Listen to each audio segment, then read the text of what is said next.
এই অন্তর্বর্তীকালীন সরকার আওয়ামী লীগকে কোনোভাবেই নিষিদ্ধ করতে চায় না। ডক্টর মোহাম্মদ ইউনূসের চতুর্দিকে যারা রয়েছেন তার চতুর্দিকের 95% আওয়ামী লেসপেন্সার, জাতিসংঘ কর্তৃক স্বীকৃত গণহত্যাকারী সংগঠন। সুতরাং আওয়ামী লীগের রাজনীতি বাংলাদেশে কোনোভাবেই আর এক্সিস্ট করতে পারে না।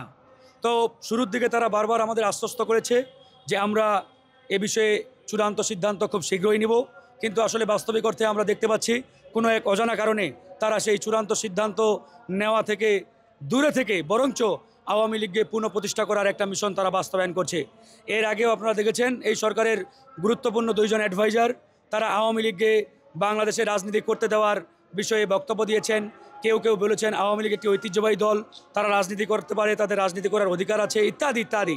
কিন্তু আমরা সবচাইতে মর্মাহত হয়েছি মাননীয় প্রধান উপদেষ্টা যখন আন্তর্জাতিক গণমাধ্যমে সাক্ষাৎকার দিচ্ছেন, যখন বক্তব্য দিচ্ছেন, তিনি স্পষ্ট করে বলেছেন আওয়ামী লীগকে নিষিদ্ধ করার কোনো ইচ্ছা এই সরকারের নেই।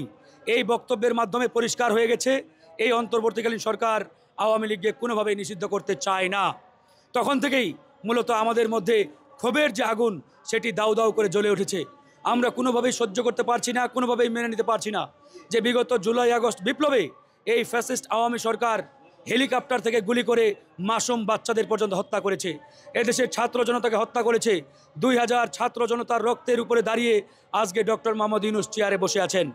এই চেয়ারে বসে তিনি যখন বলেন আওয়ামী লীগকে নিষিদ্ধের কোনো ইচ্ছা এই সরকারের নেই, তাহলে বুঝতে হবে ভিতরে কোনো না কোনো মেকানিজম কিংবা তারা এজেন্ডা বাস্তবায়নে কাজ করছেন।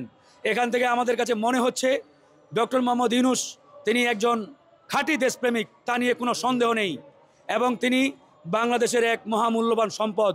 কিন্তু পরিতাপের বিষয়, দুঃখের বিষয়, আপনারা অনেকেই হয়তো জানেন, অনেকেই জানেন না, এই সরকারের অর্থাৎ ডক্টর মোহাম্মদ ইউনূসের চতুর্দিকে যারা রয়েছেন তার চতুর্দিকের 95% আওয়ামী লেসপেন্সার।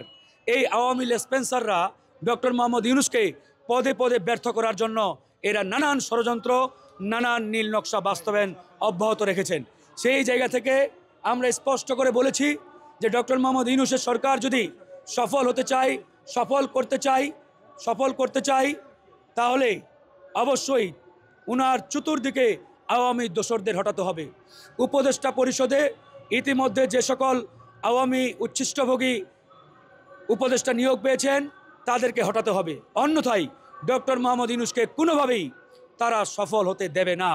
আজকে দেখেন উপদেষ্টা পরিষদের সদস্যরা এক একজন মনে হচ্ছে তারা হানিমুনে আসছেন, আমোদ ফুর্তিতে ব্যস্ত রয়েছেন, আনন্দ উল্লাস করছেন, অথচ এদেশের জনগণ, ছাত্র জনতা এই সরকারের উপদেষ্টাদের গুরু দায়িত্ব তাদের মাথার উপরে অর্পণ করেছেন, যেখানে তারা সংস্কার করবে, নির্বাচনের প্রস্তুতি নেবে, জনগণের আকাঙ্ক্ষা বাস্তবায়ন করবে, গণহত্যার বিচার করবে, শহীদ পরিবারদের পুনর্বাসন করবে, আমাদের আহত সহযোদ্ধাদের প্রয়োজনে বিদেশে পাঠিয়ে ট্রিটমেন্টের ব্যবস্থা করবে। আজকে এই প্রশ্নগুলো এই সরকারকে করলে একটার যথাযথ উত্তর এরা দিতে পারবে না। তাহলে এদের দায়িত্বটা কি?